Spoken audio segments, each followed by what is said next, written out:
Okay, everybody, what's up, man? How you guys doing? Long time no see. So yeah, I haven't posted in a few days, man. I just been exhausted, man. Just to be completely honest, Sunday, and that's the thing. Like Sunday, I'm not gonna post. And just yesterday, I wanted to. And I was just tired. I got an extremely demanding job. It's not easy, and then I got a baby and stuff that I have to play with, and I'm not saying this is hard, man, because it's not, but it's a little time consuming because I try to do it the best I can right now. And like I said, I know the videos ain't perfect, but at this moment I just want to get some messages out there for people. So that's what so Sunday night I'm not gonna post a video, but Monday through Saturday I will. To be honest, because like I said, my life is built on a routine, and that's important for people that's in recovery, man. Routine is extremely important, man. And so yeah, that's what I'm gonna do. Sundays I'm gonna take off and then post the rest of the week. I'm also gonna make some changes. I do have this editing stuff that I'm starting to learn how to edit the videos. I'm also going to, because this is a few times that somebody made a suggestion to me to interview other addicts, ones in recovery and ones that still using if they want to get on here, man. I would have done, when I was back in active addiction, man, I would have definitely done an interview with somebody that was, sober, to let people know, man, hey, this is not a way to live, man. It's extremely not. I was just reading up some stories, on my phone about people, when they was in active addiction, and I just thought back to man, I can't believe I was in a false reality for most of my life, man. To wake up in the morning and your mind's already set on drugs, and then you find drugs. Then you're happy for that moment. You get a brief, I don't want to call it happiness, man, because it's not real anyway, but you get that brief moment of that's the joy of your day, is sitting there looking at your whatever your drug of choice is, man, and that's what brings you joy, man. It's super sad, and it's super depressing, and now when I look back on it, man, it's from then and now, it's almost seems I don't know, it seems unreal, man, now, because getting on this other side is completely different than obviously using. But I say that because I see people now, and they're new in early recovery, man, and at that moment, it's just about not picking up. I'm just not picking up. And then in the beginning, you have the obsession and compulsion. And, even once you go to treatment and stuff, it doesn't leave, man. At least for me, it did. And especially, and this is the video I want to make today. I am going to get back into my video of, is it part 3 or part 4 now? Part 4, I think. Where, I'm getting ready to be... I started getting it in my baby's life, man, and the changes that I was able to make to, make it happen. And that's another thing. That's where I find joy at today, man. Watching my son just say the things he says, and being able to, even reach out to my other boy, I love them all the same, man. And I just wanted that known, and I want to say it in every video in case... my other kid, man, watches this video, and what's he, he's older now. They're older. He's a teenager, man. Well, they're both teenagers. And, I don't want them to think well, man, he was there for him, and he can't be here for us. Why? What's wrong with us? And, I just say that because I want them to understand it wasn't them. It was me. I was the problem, and I just didn't know how to fix it then. I didn't know how to deal with it. And it's not an excuse, because I take full responsibility for that. I was not a good father, dad, or whatever at that time. I just wasn't. I wasn't a good anything. The only thing that I was good at was getting high, because that's all I known. And, I accept that. And I accept the, if there's any, ill feelings towards me and stuff. And I just hope one day, like, we could work on it if you're watching this. Because I think you do sometimes. And I love you, man. I truly love you from the bottom of my heart. I remember holding you in my hand when you was first born, because you came early. And you was a miracle too, man. So if you're seeing this, man, I love you, buddy. But today, that's what's important to me, guys. Understand, man, like, even these videos, man, I love doing this today, man. I love being able to sit here and give somebody some hope, man. Like I said, God put this on my spirit to do. I'm not some kind of professional spokesperson or poster child or any of that, man. I'm just a guy that was able to find freedom from drugs and alcohol, and I just want to share that message, man, that if I can do it, you can too. And I firmly believe that everybody has it in them to do it. It just takes work, man, and not everybody realizes, like, they, just putting the drugs and alcohol down in the beginning, it's not enough, man. So that's what I'm going to just talk about today in a couple parts, but I am going to, like I said, I'm going to change some stuff on here. I'm going to read people's stories. That's coming. And then I'm going to start doing interviews with people. I got a buddy of mine. He's been wanting to do it. I got a girl that I've met, that she suggested. She's an awesome person. She just got one of the most awesome spirits. And, I love her very much. And, anybody that wants to be a part of this can be, man. It's not about me. It's about us, man. And, like, I'm just tired of seeing people die. I'm tired of seeing people die. And that's the bottom line. I'm tired of seeing kids grow up without their parents because, they just wanted to get high one more time. And that's usually what happens. They didn't go out that day intending to die. They thought they was going to come home and tuck their kids in, But they didn't. And now they're dead, man. Now they're gone. All because they wanted to get high one more time. Well, maybe someday they just needed to hear one word or somebody's story and just know that they're not alone and that there is hope. And that's why I did change it to my channel to How to Hope, man. Like I said, that too was put on my spirit to change it. I hope you guys like it. If you just don't, let me know, man. Like I said, there's a comment section. You can speak your mind freely. You can say whatever you want. But if you do like the video, subscribe to it, man. Share it with your friends. Get a message out there, man, because somebody's suffering right now in this world and thinking what they're going through, they're going through it alone. And they're not, man. They're truly not. There are people that really care and, really want to see people succeed, man. I'm that one to do. I love to see people win, man. I hate to see people down, upset, sad, depressed. In this world, it's all it is, man. It's just full of depression and a lot of bullshit, man. Like, there's some terrible things going on in this country, man. And I think everybody can do their part. Whatever it is. It don't have to be something astronomical. It could be as much as helping your neighbor, man.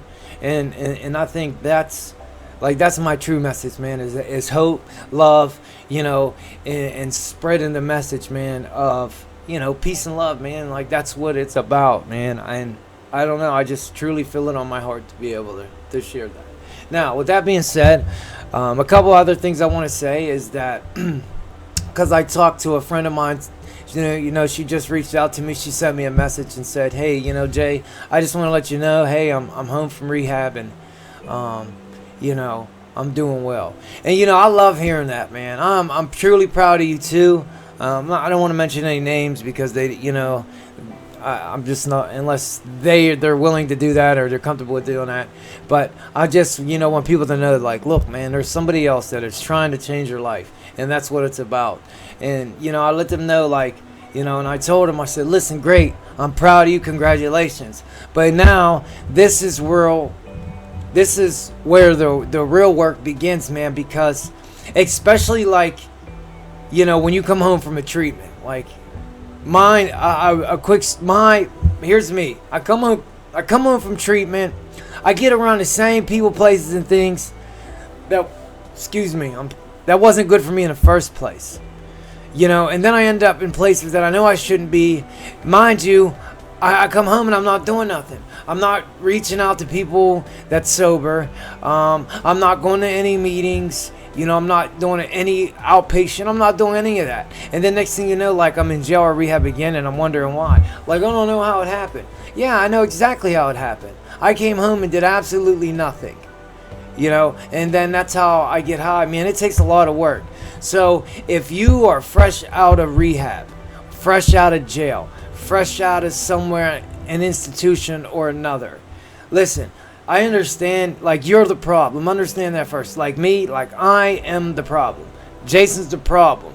You know what I mean? Like, so, like, unless I'm willing to change my behaviors, like, you can put me anywhere, put me in the Arctic Circle, and I'm going to cop dope off a polar bear. Like, it doesn't matter where you put me. I'm going to find what I'm looking for. Because I'm the issue, man. Like, I got that, whatever it is broken inside of me that wants that instant gratification. I don't want to feel anything unless it's a false sense of, reality from a drug.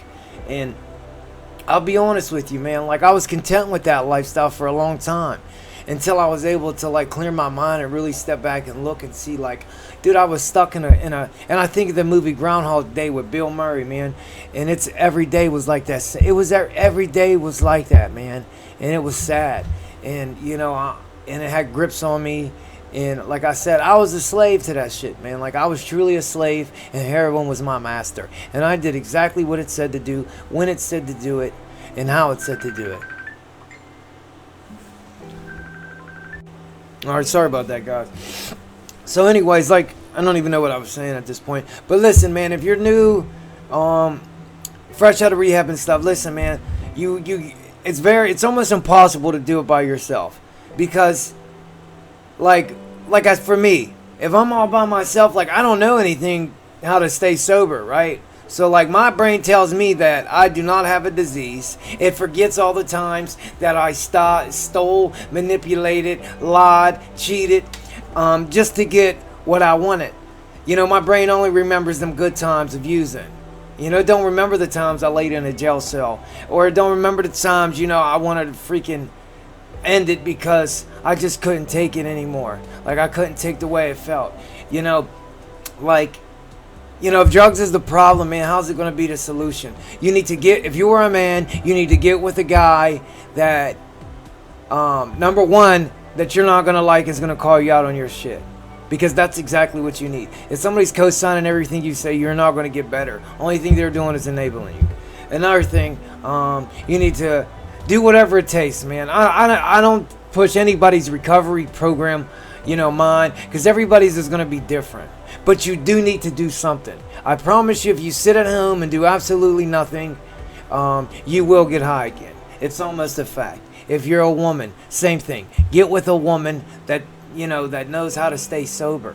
And she's going to help you. But it all, like I say in every video, it's your attitude and your behaviors. That's it. And I know it sounds simple, man, but it's really hard to change a behavior that you've had your whole life. You don't even recognize it at this point.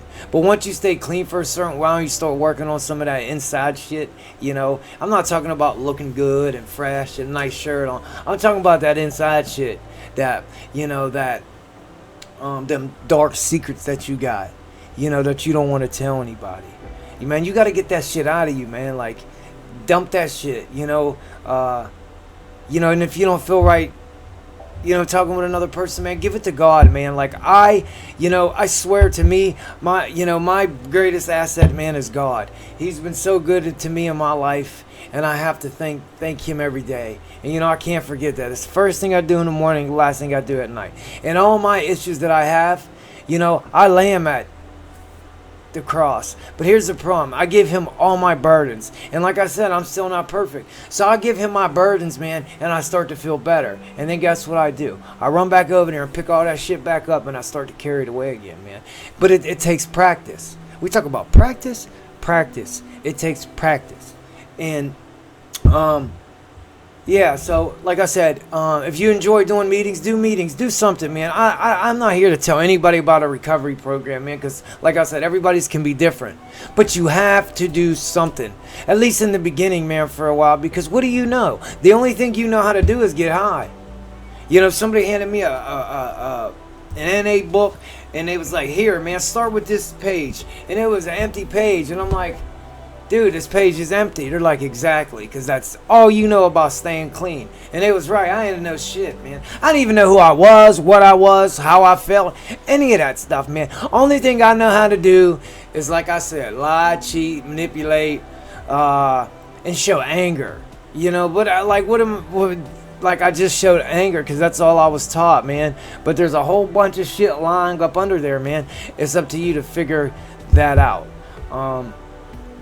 You know, and if you're going to meetings, man, I suggest, like I said, women stick with women and men stick with men, because, you know, a lot of meetings and stuff, man, watch before and after. You know, it makes me sick to watch people that has multiple years sober and they're preying on the newcomer. That makes me sick. So I just think there's no place in it. Like, honestly, if you're new in it, like, I do believe in the stay out of a relationship. They say for a year. I don't give it time, but whenever you know, as drug addicts, man, most of us have an issue with codependency. We could talk about that too. I know a little bit about it because guess what? I suffer from that too, man. Surprise, surprise. But you know, you don't have to go back to living the way you did. You know, unless you choose to. If you think for 1 minute you're going to come home from a treatment and you're just going to sit there and I can't pick the phone up because I'm scared and this and that, like, give it a chance, man. Stop being scared. Like, you're not scared to call the dope man. I was never afraid to call the dope man. Or even ask for a front. I was quick. Hey, man, I don't got no money right now, but, you know, whatever. Like, but I can't say, hey, listen, man, I am a drug addict. I just came home from rehab. I want to be sober. Can you please show me how to be sober? And people will help you, man. I promise you, there's wonderful people out there. But you have to reach out and you have to put the work in. I love seeing those success stories. There's nothing makes me happier than that. Because all I'm tired of seeing is the freaking doom and gloom of burying another person over drugs and alcohol. Especially, you know, how young people are now. You know, drugs are wiping out everybody, and it's sickening. I know we got a lot of issues, man, but like I said, you know, I could talk about this and I could do my part, you know. And, you know, I hope you guys enjoy these videos. I hope you guys are getting something out of these. You know, like I said, when somebody shares a story with me that, hey, I just want to let you know I'm home from treatment, I love it. And, you know, I always tell them, man, congrats, but this is where the real work begins, man, because it's not easy. It's easier than we make it. They say, oh, it's a simple program for complicated people. And you're going to find out, if you stick around, how true those things are. Again, your recovery is your own, but you better do something. I suggest you get a basic textbook, an AA book. I like the AA book. But it's all got good stuff in there. You got Google. You can search a lot of different things. There's meetings everywhere now. You can get a counselor. There's a lot of different things you could do, man. But you gotta put some work in, because if not, you're gonna end up back at square one. And I'll tell you this: when you come home from rehab and you get high, it's so much worse than the last time, and it's gonna go like that. And then if you get clean again, and then get high, it gets so much worse each time. And don't ever think for 1 second that your life cannot get any worse, because I can promise you, your rock bottom will have a basement. I promise you. Like I said, I enjoy doing these videos, guys. From the bottom of my heart, I appreciate like all the love and support. Like I'm going to, like I said, got some good stuff coming up. You know, give me some feedback, man. Like I said, make suggestions. I don't take nothing personal. If you feel I can do something better, say it. I'm open, man. Like, and that's the thing too. You got to be honest, open-minded, and willing. That is the how of the program. So now you know. Here's a jewel, man. Write that down. I love my acronyms. And also, KISS. Keep it simple, stupid. That's my favorite one, probably. But listen, guys. I'm glad to be back. You know, I miss making this video. I hope you enjoy it. I got some good things coming up. Remember, if you enjoy this video, subscribe, man. Show me some support. That's how you support each other, man. Share this, like it, whatever you do. Dislike it. I don't really care. Make a comment. If nobody told you today they loved you guys, man, I love you guys. Till next time, I'll see you later.